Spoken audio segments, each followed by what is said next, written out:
Hi everyone, myself Dimpi Sharma, Marketing Manager of Global Solution and Compliance Private Limited. So today we will discuss about BIS registration for furniture.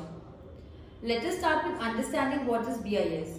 BIS stands for Bureau of Indian Standards, which is a government department and comes under Ministry of Consumer Affairs, Food and Public Distribution, which is responsible for issuing ISI mark license that is applicable only on manufacturers both domestic and foreign. Coming back to furniture, the QCO was issued by DPIIT on 13th of February 2025 that mandates ISI mark on furniture from 13th February 2026 for medium, large, small and micro scale industries.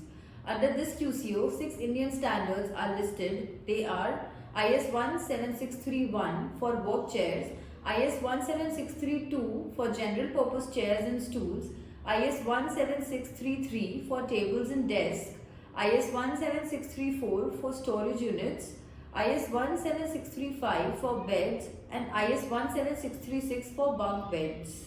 Before taking the ISI license, the manufacturer needs to set up in-house laboratory.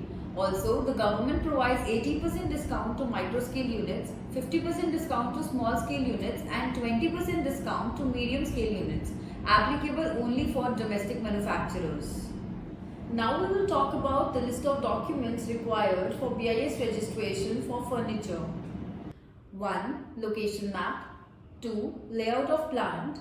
3. List of machinery. 4. List of testing equipment. 5. List of raw materials.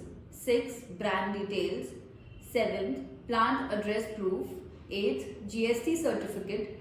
9. MSME certificate. 10. QCI documents. 11. Process flow chart. 12. PAN card of business owner.